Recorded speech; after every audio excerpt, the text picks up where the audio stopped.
नमस्ते साथीहरू, नमस्ते। म पुण्य गौतम। साथीहरूको विशेष अनुरोधमा म फेरि लाइभमा आएको छु। यारले यो कुख्यात देशद्रोही राजेन्द्र महतो, जसले नेपाल विरोधी घटिया अभिव्यक्ति दिएको छ, जसले नेपाल विखण्डनकारी अभिव्यक्ति दिएको छ, नेपालको राष्ट्रिय सार्वभौम सत्तालाई उप प्रधानमन्त्रीको गरिमामय हैसियतमा बसेर ठाडै च्यालेन्ज दिएको छ र झुटो बयानबाजीको आधारमा नेपाल बहुराष्ट्रिय राज्य हो भन्ने एक बकवास पूर्ण अभिव्यक्ति दिएको छ र त्यसमा बहुत गर्व पनि गरेको छ। यस्तो कुख्यात देशद्रोहीको विषयमा म केही कुरा बताउनको निम्ति यहाँहरू समक्ष आएको छु। को हो राजेन्द्र महतो? कहाँबाट आयो? के हो यसको तीन पुस्ते हुलिया? नेपालमा बसेर प्रधानमन्त्री पछिको महत्त्वपूर्ण डिग्निफाइड पद डेपुटी प्राइम मिनिस्टर अर्थात् उप प्रधानमन्त्रीको पदमा बसेर नेपाललाई विखण्डन गर्ने, हुँदै नभएको बहुराष्ट्रिय राज्य छ भन्ने, जबकि नेपाल एउटा स्वतन्त्र सार्वभौम सत्ता सम्पन्न देश हो भन्ने कुरालाई कसैले पनि नजरअन्दाज गर्न सक्दैन। भारतको भन्दा पनि हजारौं हजार वर्ष पुरानो सभ्यताको प्रतिनिधित्व नेपालले गर्छ। अब पहिला म यो राजेन्द्र महतो भन्ने संविधान जलाएर पनि यही संविधान अन्तर्गत उप प्रधानमन्त्री पदको शपथ लिने, अझ शहरी विकास मन्त्रालय रे। हेर हेर कस्तो अचम्म! चोरलाई चौतारो, साधुलाई सुली भनेको यही हो। को रहेछ त यो राजेन्द्र महतो भन्ने मान्छे? यसको विषयमा अलिकति म हुलिया दिन चाहन्छु। धेरै साथीहरू यहाँ जोडिनु भएको छ। सबै साथीहरूलाई धन्यवाद दिन चाहन्छु। के छ पुण्यजी भनेर भन्नुभएको छ प्रेम बुढाथोकीजी। नमस्कार प्रेम बुढाथोकीजी, धेरै धेरै धन्यवाद। नितेश जङ धामी गुड मर्निङ दाई भन्नुभएको छ। गुड मर्निङ सबै साथीहरूलाई नमस्कार छ।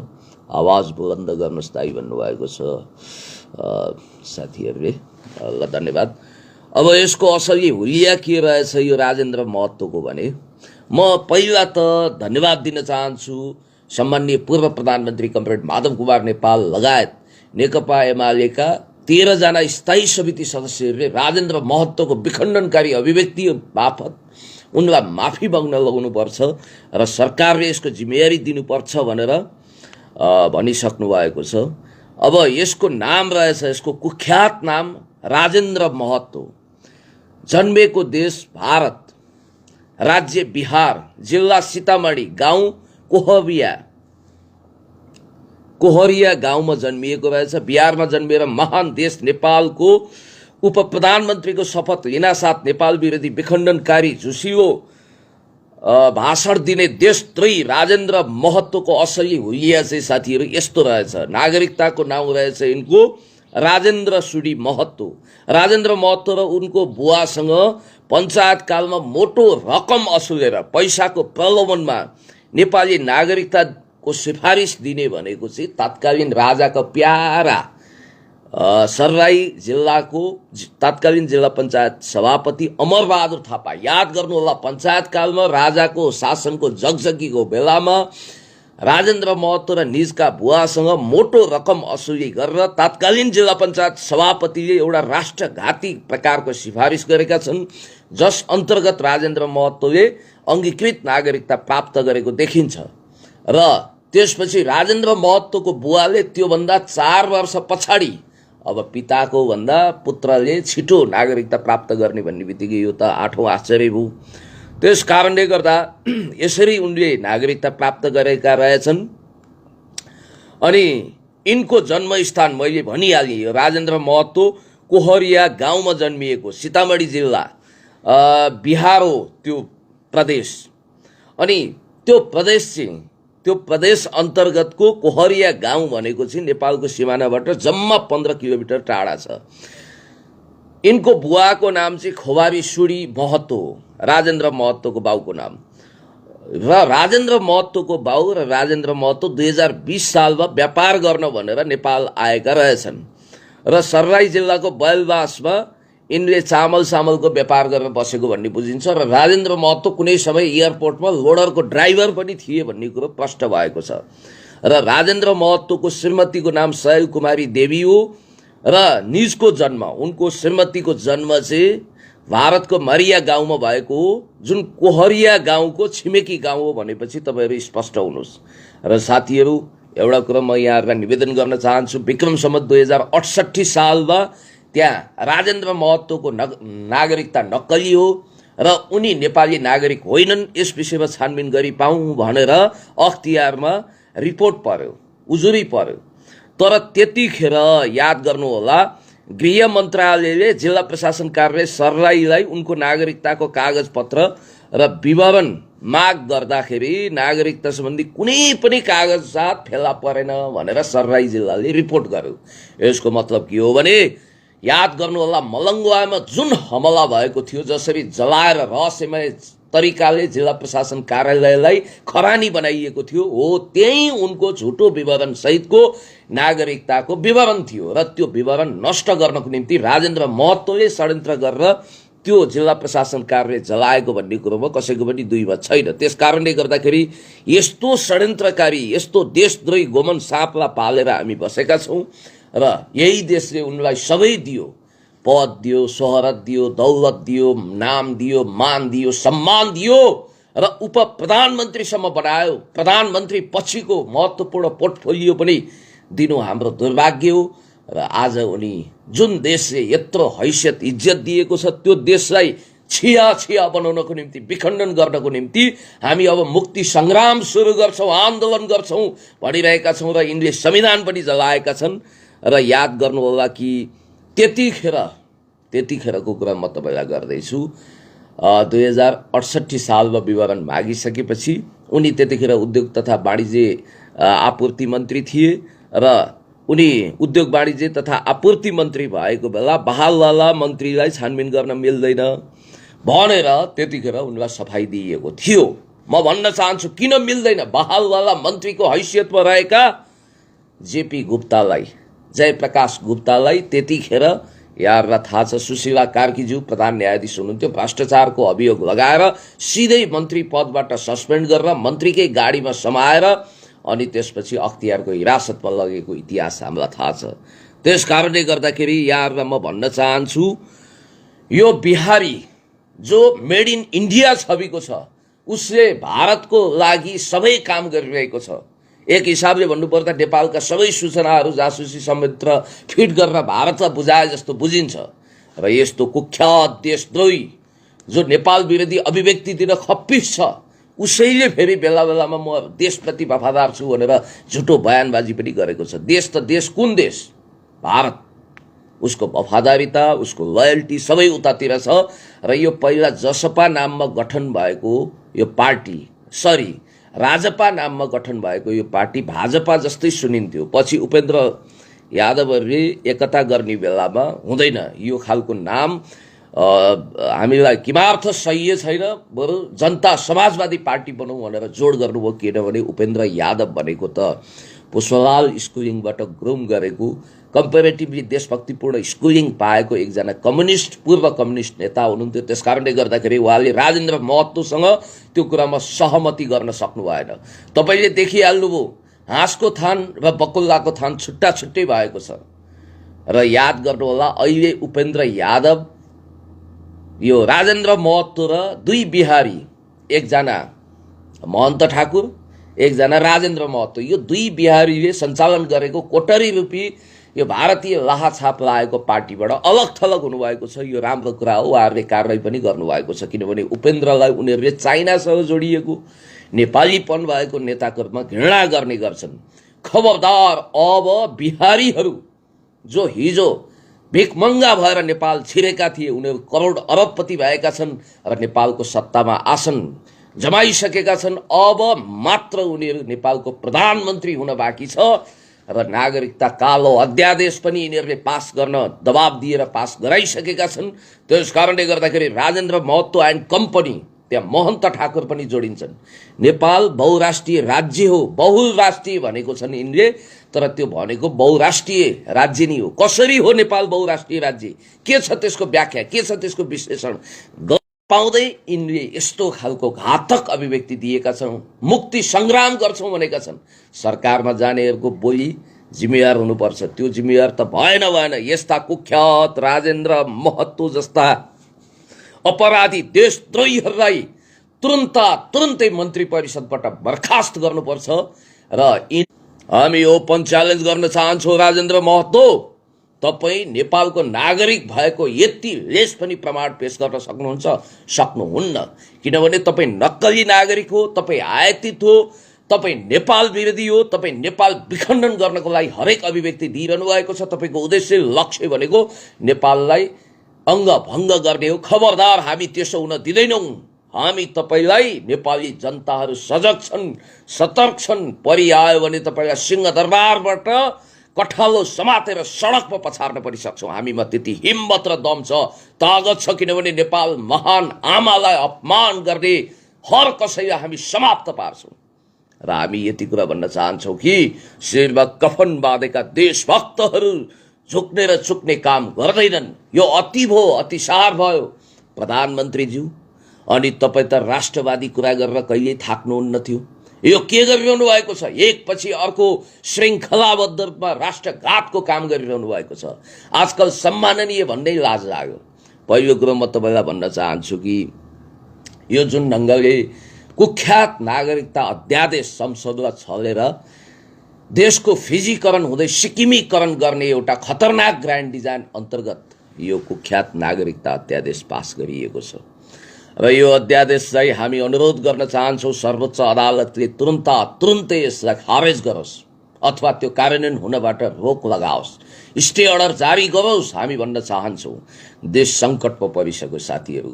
देशको फिजीकरण गर्न जनसाङ्ख्यिक हिसाबले नेपालीहरू रैथानेर र अल्पसङ्ख्यामा बनाएर विदेशीहरूलाई भरिभराउ गरेर प्यालेस्टाइनको जस्तो नियति नेपालमा भोगाउने, नेपाललाई एक हिसाबले भन्नुपर्दा भविष्यमा जसरी यहाँहरूलाई थाहा छ इस्ट टिमोर इन्डोनेसियाबाट अलगियो, इथियोपियाबाट इरिट्रिया अलगियो, जसरी मार्शल जोसेफ ब्रज टिटोले नेतृत्व गरेको युगोस्लाभिया आज इतिहासको नक्साबाट विलोप भएको छ। आज त्यसको कुनै अस्तित्व छैन। सर्बिया, मन्टेनेग्रो, मेसेडोनिया, बोस्निया हर्जगोभिना लगायतका विभिन्न देशहरूमा त्यो विभाजित भएको छ। त्यसै गरी नेपाललाई विखण्डन गर्ने यो खालको खेलोबेलो चलेको छ। त्यसको निम्ति राइट टु सेल्फ डिटर्मिनेसन अर्थात् आत्मनिर्णयको अधिकारलाई दुरुपयोग गर्ने यहाँ षड्यन्त्र भइरहेको छ। र म यति कुरो यहाँहरूलाई स्पष्ट रूपमा भन्न चाहन्छु कि राजेन्द्र महतो जस्ता तत्त्वहरू देशद्रोही हुन् र यी देशद्रोहीहरूलाई सत्ताको शीर्ष स्थानमा पुर्याउनको निम्ति केपी शर्मा ओलीज्यूले आफ्नो कुर्सी टिकाउन अपवित्र देश विरोधी देशद्रोही घातक सम्झौता गर्नुभएको छ र घातक अध्यादेशहरू जारी गर्नुभएको छ।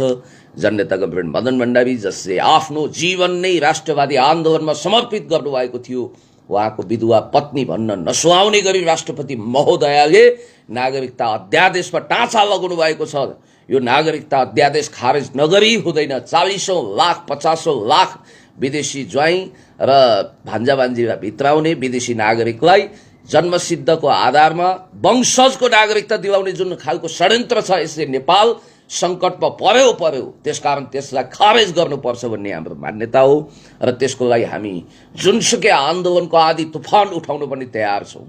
म अहिले निजगढमा छु साथीहरू।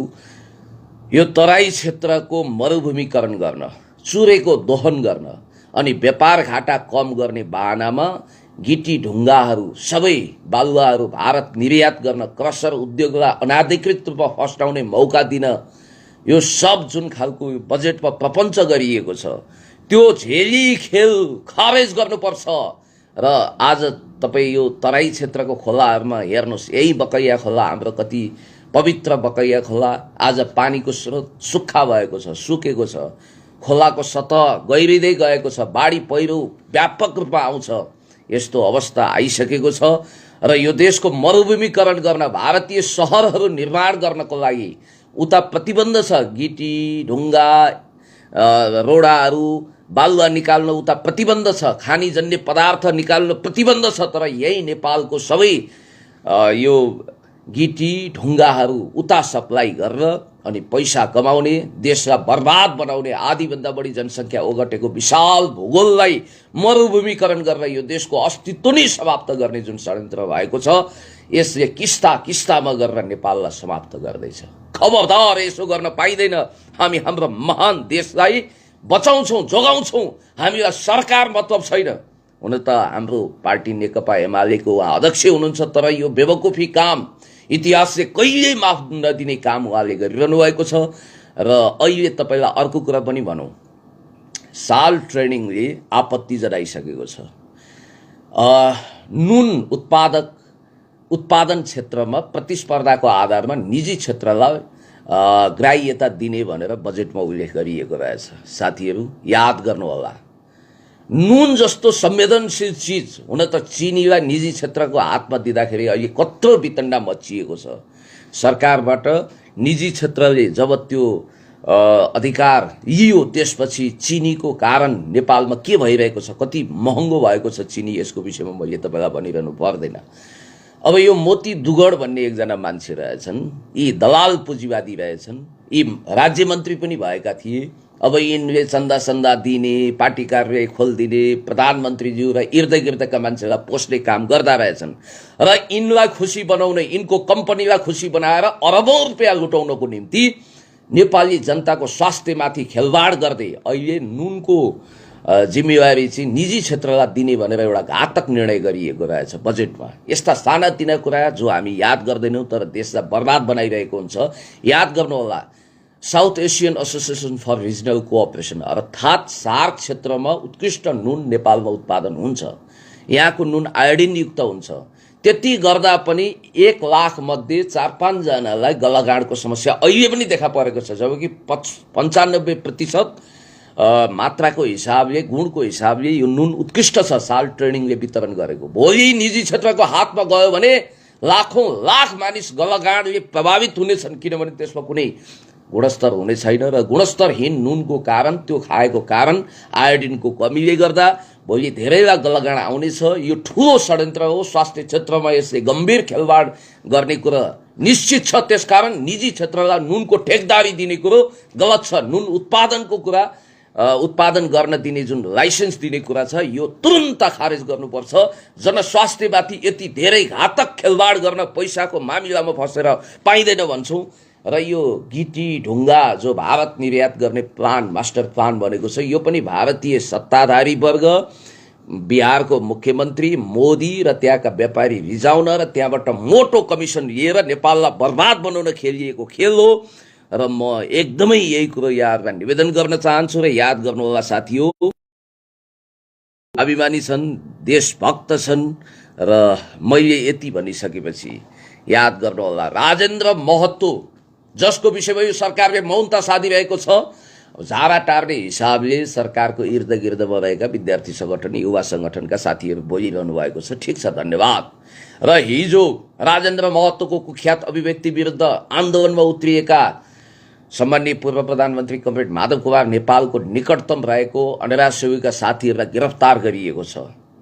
यही हो गाईलाई मारेर गदाला पोस्ने भनेको। देशभक्त विद्यार्थी जो शिरमा कफन बाँधेर जननी जन्मभूमि स्वर्ग अदपि गरिएसी mother land are greater than heaven, आबा र देश स्वर्गभन्दा प्यारो हुन्छ भन्ने मान्यताको आधारमा सडकमा ओर्लिएका राजेन्द्र महतो जस्तो आपराधिक देशद्रोही चिन्तन बोक्ने उप प्रधानमन्त्रीलाई तुरुन्तै पदबाट बर्खास्त गर भन्ने नारा र मागको साथ सडकमा गएको विद्यार्थीहरूलाई फुलमाला लगाउने कि गिरफ्तार गर्ने। याद गर्नुहोला साथीहो, यस्तो देशद्रोहीहरूलाई, यस्ता भ्रष्टाचारी, यस्ता अपराधी जसले नेपाल विखण्डन गर्न अगाडि बढिरहेका छन्। कहाँ छ नेपाल बहुराष्ट्रिय राज्य हो। नेपाल हामी वास्तवमा भन्ने भने 4 वर्ण 36 जातको साझा फौजदारी अन्तर्गत जातीय क्षेत्रीय लैङ्गिक समावेशिताको सुन्दर अभ्यास गरेका छौँ। देशभक्त मधेसीहरू, जनजाति, आदिवासी, दलित, मुस्लिम, अल्पसङ्ख्यक, महिला, सम्पूर्ण जाति वर्ग, भाषा, लिङ्गलाई समावेशी गरेर हामी अगाडि बढिरहेका छौँ। र यो संविधानले सबैलाई राइट दिएको छ। र नेपालमा यो बनेको संविधान, यो जति समावेशी संविधान संसारमै कम छ। उदाहरणीय संविधान हो यो, जहाँ महिलालाई 33% अलरेडी हामीले व्यवस्थापन गरेका छौँ र त्यसलाई भविष्यमा 50%सम्म पुर्याउने कमिटमेन्ट पनि व्यक्त गरेका छौँ। त्यति मात्रै होइन, आधा आकाश ढाक्ने महिलालाई हामीले सेल्युट गरेका छौँ। देशभक्त मधेसीहरूको अधिकार लुट्न आएका देशभक्त मधेसी भन्नाले ती मधेसी जसले तिलाठीमा लाठो चलाएर भारतीय विस्तारवादीहरूलाई खेदेका थिए, पाडो खेदाई गरेका थिए। त्यस्ता देशभक्तहरूलाई हामी सल्युट गर्छौँ, नमन गर्छौँ र यहाँका देशभक्त मधेसी अल्पसङ्ख्यकमा राखेर रैथानेहरूलाई खेदेर मैले त सुन्दैछु यहाँ निजगढमा आएर हेर्दा त म पनि डरलाग्दो तथ्याङ्क देखेर झसङ्गै भएँ। यहाँ टुक्रा टुक्री घडेरी किनेर र दोषीलाई जेल हालिएन भने, लाखौं नागरिकता खारेज गरिएन, सीमामा पर्खाल लगाइएन भने केही वर्षभित्र हेर्दा हेर्दै 1.25 अर्ब झन्डै 1.5 अर्ब जति जनसङ्ख्या भएको भारतले नेपालमाथि पुरै फिजीकरणको यो जुन ढङ्गको माहौल तयार गरेको छ त्यसलाई कम्प्लिट गर्नेछ र हेर्दा हेर्दै नेपाल सबै तानाबाना फिट गरिरहेका छन्। र त्यसो भएको हुँदाखेरि नेपाल वास्तवमा भन्ने हो भने बहुराष्ट्रिय राज्य होइन। नेपालभित्र 2वटा देश छ अरे। यिनीहरूको घातक थेसिस हेर्नुहोस्, यिनीहरूको घातक इन्टरप्रिटेसन हेर्नुहोस्, मिस इन्टरप्रिटेसनलाई एकचोटि बुझ्नुहोस्। उनीहरू भन्छन् नेपाल बहुराष्ट्रिय राज्य हो। यो बहुराष्ट्रिय राज्यभित्र 2वटा देश छ, एउटा तराई छ, तराई मधेस, अर्को पहाड छ अरे। कति घटिया व्याख्या छ। त्यसको आधारमा भोलि यिनीहरूले जनसाङ्ख्यिक अल्पसङ्ख्या बनाएपछि 5, 10, 20 कति वर्षमा त्यो मिसन कम्प्लिट हुन्छ। त्यसपछि रको डिजाइनमा, इन्डो वेस्टको डिजाइनमा, किनभने पश्चिमाहरूलाई पनि तराईलाई एउटा बफर स्टेटको रूपमा सेपरेट गर्नु छ, अलग थलग गर्नु छ, कथित मधेसको नाममा आफै झाँक्री आफै बोक्सी भनेर। अब हुन त आकाशको राउ पातालको केतु एकचोटि नपरी कसरी चेतु भन्छन्। पटक पटक पर्दा पनि हामी चेत खाँदैनौँ, हन्डर ठक्कर खाँदा पनि हाम्रो चेत खोल्दैन, होस खोल्दैन भने हामी बेवकुफ हौँ भनेर हामीले अहम्ममा भन्नुपर्ने हुन्छ। हामी अब पनि सचेत भएनौँ भने यो देश हेर्दा हेर्दै फिजीकरण हुन्छ, सिक्किमीकरण हुन्छ। साथी हो, यो देशको स्वतन्त्रता हामीलाई बचाउनु छ। कसरी एउटा स्वतन्त्र हिमाली राज्यलाई भारतले रको डिजाइनमा आफ्नो देशमा मिलाएको थियो, सिक्किम राज्यलाई भन्ने कुरो को विषयमा मैले तपाईलाई, सिक्किम देशलाई भन्ने विषयमा मैले तपाईलाई भन्नु पर्दैन। लेन्डुप दोर्जेको प्रेत आत्मा यता पनि मडारिएका छन् जसले यो देशलाई विखण्डन गर्न चाहन्छन्।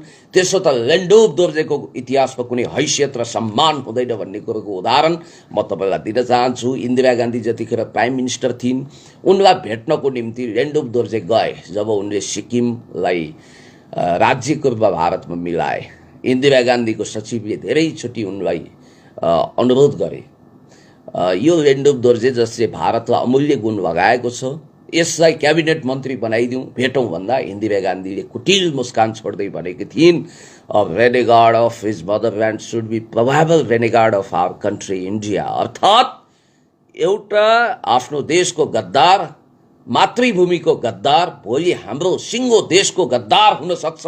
जसले सिक्किमलाई धोका दियो त्यसले भारतलाई पनि धोका दिन सक्छ, ड्याम भनेर यसरी भनेकी थिइन्। त्यसकारण गद्दारहरूको काहीँ सम्मान हुनेवाला छैन। साथी हो, यो देशलाई डस्नको निम्ति फडा फिजाएर आएका राजेन्द्र महतो, महन्त ठाकुर जस्ता गोमन सापरलाई नाङ्गे झार बनाऊ, समयमै चिनौँ। यिनीहरूलाई मन्त्री पदबाट बर्खास्त गरेर, उप प्रधानमन्त्री पदबाट बर्खास्त गरेर, यिनीहरूको दोस्रो मिसनै छैन देश लुट्ने, कुस्त कमाउने, अरबौं कमाउने, अनि त्यसपछि यो देशलाई विखण्डन गर्नको निम्ति भित्रभित्रै बाहिरभित्र सबैतिर नेपाल बर्बाद पार्न आएका यी कुटिल षड्यन्त्रकारी विदेशी नागरिकहरू, नक्कली नेपालीहरू, यिनीहरूलाई हामीले पाडो खेदाई नगराई हुँदैन। साथी हो, यो चुरेको दोहन गरेर तराईको मरुभूमिकरण गर्ने, अनि त्यसपछि यो देशलाई बर्बाद बनाउने, यो देशको स्वतन्त्रतामाथि दखलअन्दाजी गर्ने, यो देशलाई बर्बाद बनाउने मिसन लिएर आएका यस्ता घटिया तत्त्वहरू यो देशको डेपुटी प्राइम मिनिस्टर हुनु, राजेन्द्र सुडी महतो जस्तो कुख्यात मान्छे यो देशको उप प्रधानमन्त्री हुनु भनेको विडम्बनाको कुरा हो। मैले यति भनिसकेपछि यहाँहरूलाई अन्तिममा के निवेदन गर्न चाहन्छु भने, साथीले लेख्नु भएको छ, देशको पक्षमा, जनताको पक्षमा, विकासको पक्षमा, समृद्धिको पक्षमा एकचोटि भन्नुहोस् सर, लाइभमा रमाइलो हुन्छ। रमाइलो होइन साथीहरू, इट्स सिरियस म्याटर। यो ठट्टा रमाइलोको लागि, जोक्सको लागि आएको होइन। जिउ रहे घिउ खाइन्छ। यो देश महान छ। यो देशको सम्प्रभुता, यो देशको अखण्डता, यो देशको स्वतन्त्रता, भौगोलिक इतिहास, भूगोल र इतिहास बचाउनको निम्ति हामीले कुनै कसर बाँकी राख्नु हुँदैन। देश आज सङ्कटमा परेको छ। देशलाई डस्न आएका गोमन सापरलाई एकपछि अर्को पुरस्कार दिँदै यो स्थानमा ल्याइएको छ। केपी शर्मा ओलीज्यू, जसको बारेमा हामीले धेरै पछाडि इनोसेन्ट भएर अहिले रियलाइज गर्दैछौँ, हामीले त्यही बेलामा बुझ्नु पर्थ्यो। महेन्द्र नारायण निधि जस्तो एउटा देशभक्त नेपाली, अर्थात् उहाँ मधेसमा जन्मिएको हुनाले मधेसी नेपाली, देशभक्त मधेसी नेपाली, जसको सन्तान विमलेन्द्र निधिलाई हराएर राजेन्द्र महतोलाई जिताउनुको पछाडिको षड्यन्त्र के थियो, साजिस के थियो? प्रधानमन्त्री केपी शर्मा ओलीज्यूले त्यो खेल किन खेल्नु हो? हामीले त्यतिखेर यो कुरालाई सिरियसली लिएनौँ। त्यसको सजाय आज भोग्दैछौँ। नेकपा एमालेभित्र त्यसको बारेमा बुलन्द आवाज उठ्नु पर्थ्यो, हामीले उठाउनु पर्थ्यो। त्यो कुरा म महसुस गर्छु, अहम मम भन्नै पर्छ। हुन त हामी धेरै ठुला नेता होइनौँ, तर पनि हामीले त्यो आवाज घन्काउनु पर्थ्यो भन्ने कुरोको पश्चाताप छ मलाई। याद गर्नुहोला साथीहरू, एउटा कुरा ख्याल गरौँ, पञ्चायत कालमा राजाको लाड प्यारमा हुर्किएका, राजाका विश्वासपात्र मानिएका सर्लाहीका जिल्ला पञ्चायत सभापति अमरबहादुर थापा, जो सूर्यबहादुर थापासँग पनि सालनाल जोडिएका मानिस थिए, उनको सिफारिसमा उनले मोटो कमिसन रकम बुझेर देशद्रोही सिफारिस गरेका थिए, जस अन्तर्गत राजेन्द्र सुडी महतो र तिनका बुवा खोबारी सुडी महतोले नेपालबाट नागरिकता पाए। को थियो त्यतिखेरको सिडिओ? यसको पनि अनुसन्धान हुनु पर्यो। पछि उनको नागरिकताको जाँच हुन्छ भनेर उनले मलङ्गवा, सर्लाहीको मलङ्गवा स्थित त्यो सदरमुकामको जिल्ला प्रशासन कार्यालय नै जलाउन लगाइदिए। यस्ता खालका घातक षड्यन्त्रकारी हुन् राजेन्द्र महतो। के उनले यो देशलाई माया गर्छन्? किमार्थ गर्दैनन्? उनका प्रपर्टी, जग्गा, जमिन, सम्पत्ति नेपालमा पनि छ। अरबौंको प्रपर्टी यहाँ पनि जमाएका छन्, सबै भारतमा छ। उनका आफन्त, इष्टमित्र, इर्दगिर्द सबै 3 पुस्ते 10 पुस्ते भारतमै छ। र उनको उद्देश्य भनेको लुट्नु, लुटेर तराईमा पुरै विखण्डनकारी आन्दोलनको आगो झोसेर देशलाई अस्तव्यस्त बनाएर अन्ततः तराईको मधेसको मसिया बनेर जनमत संग्रह मागेर, जसरी इथियोपियाबाट इरिट्रिया अलग गरियो, जसरी सोभियत संघलाई धुजा बनाइयो, राइट टु सेल्फ डिटर्मिनेसनको दुरुपयोग गरेर यही बहुराष्ट्रिय राज्यको माग उठाएर नेपालबाट तराई अलग हुन चाहन्छ भनेर सबै खाले सिके राउत लगायतका विखण्डनकारी इन्डो वेस्टका एजेन्टहरू, भारतीय र पश्चिमा एजेन्टहरूसँग साटगाट गरेर नेपालमा आगो झोसेर अन्ततः जनमत संग्रह मागेर, त्यो जनमत संग्रह त्यतिखेर मागिनेछ जतिखेर रैथाने देशभक्त तराईवासी नेपालीहरू अल्पसङ्ख्यामा पर्नेछन्। तराईमा नेपालीहरू अल्पसङ्ख्यामा परिसकेपछि, अझ देशैमा अल्पसङ्ख्यामा परेपछि त यस्तै तत्त्वहरू भोलि अङ्गीकृतहरू, नक्कली नागरिकहरू नै नेपालको प्रधानमन्त्री, राष्ट्रपति बन्ने छन्। केन्द्रबाट सिक्किमीकरणको अभ्यास र यताबाट चाहिँ पुरै फिजीकरणको अभ्यास हुँदै अन्ततः यहाँका रैथाने देशभक्त नेपालीहरूलाई अल्पसङ्ख्यामा राखेर, हुनसक्छ भोलि 5 करोड जनसङ्ख्या 10 वर्षपछि पुग्यो भने भारतीय नेपाली नागरिकता लिएका, नक्कली नागरिकता लिएका भारतीयहरू 3 करोड, रैथाने नेपालीहरू 2 करोड हुन सक्छन्। र मधेसीहरूको अधिकार लुट्न आएका हुन्। वास्तविक मधेसीहरू देशभक्त छन्, इमान्दार छन्, देश र जनताप्रति वफादार छन्। उनीहरूलाई म सल्युट गर्न चाहन्छु। आउँ सबै तराई हिमाल पहाडका देशभक्तहरू एकजुट हौँ, हातमा हात मिलाउँ, काँधमा काँध मिलाउँ। अब यो गभर्मेन्टप्रतिको भरोसा टुटिसकेको छ। मैले तपाईँलाई भने जनस्वास्थ्यको विषयमा गम्भीर आघात पुग्ने गरी नुनलाई, प्राइभेट सेक्टरलाई, नुन उत्पादन जस्तो गम्भीर विषयलाई प्राइभेट सेक्टरको हातमा दिने, दलाल पुँजीवादी मोती दुगडको हातमा सुम्पिने र देशमा गलगाडको एउटा फ्याक्ट्री नै खोल्ने यो खालको धृष्टता गर्ने यो सरकार चुरेको दोहन गरेर गिटी ढुङ्गा भारत निर्यात गरेर व्यापार घाटा कम गर्ने नाउँमा देशलाई बर्बाद बनाउने, तराईको मरुभूमिकरण गर्न चाहने यो सरकार, त्यति मात्रै होइन, काङ्ग्रेसले जस्तै नागरिकता अध्यादेश पास गराएर अनि त्यसपछि यो देशको एक हिसाबले भन्नुपर्दा फिजीकरण, सिक्किमीकरण गर्ने र बहुराष्ट्रिय राज्यको वकालत गरेर नेपाल टुक्र्याउन चाहने, तराईलाई अलग थलग बनाउन चाहने, देशको सिक्किमीकरण गर्न चाहने Rajendra Mahato and company, Rajendra Mahato and Mahantha Thakur कम्पनीलाई पुरस्कृत गर्ने, शीर्ष पदमा पुर्याउने भ्रष्टाचारी अपराधी देशद्रोहीहरूलाई पुरस्कृत गरेर चोर र चौतारा साधुलाई सुलीमा जाक्ने, आफ्नै पार्टीका देशभक्तहरूलाई दरकिनार गर्ने, देशभक्तहरूलाई दमन गर्ने, तर विदेशी एजेन्ट दलालहरूलाई पोस्ने र मिलेनियम च्यालेन्ज कर्पोरेसन यानि कि एमसिसी जस्तो घातक प्रोजेक्ट पास गर्नको निम्ति सबै खाले सामदाम दण्डभेद नीति प्रयोग गर्ने र देशलाई परेड ग्राउन्ड बनाउने, द्वन्द्वको परेड ग्राउन्ड बनाउने, अर्को रुवान्डा बनाउने, जातीय क्षेत्रीय नरसंहार मचाउने जुन खालको एउटा प्रपञ्चमा यो सरकार फसेको छ, तुरुन्तै सर्वोच्च अदालतले अहिले संवैधानिक इजलास पनि फेरि गठन भएको छ, तपाईँलाई थाहा छ, गठन हुने प्रक्रियामा छ। संवैधानिक इजलास तुरुन्तै गठन गरेर संसदको पुनर्स्थापना गरेर नेपाललाई ट्र्याकमा लानुपर्छ। यो सरकार नैतिक राजनीतिक रूपमा पुँजी साफ भइसकेको छ। सरकारको राजीनामा दिनुभएको कुनै पनि विकल्प छैन। तर पनि ढसमस लिसो चाहिँ कुर्सीमा टाँसिएको छ। प्रधानमन्त्रीज्यूले अहिलेसम्म विखण्डनकारी अभिव्यक्ति बापत राजेन्द्र महतोलाई सोध्नु भएको छैन, केही स्पष्टीकरण लिनुभएको छैन। हटाउने त परै जाओस्, देखेको नदेखे गरेर एकदम कानमा तेल हालेर अनि आँखामा पट्टी बाँधेर, गान्धारी पट्टी बाँधेर यो सरकार किन बसिरहेको छ। त्यस कारणले गर्दाखेरि यी सबै विखण्डनकारी कुराहरूलाई हामी खारेज गर्छौँ।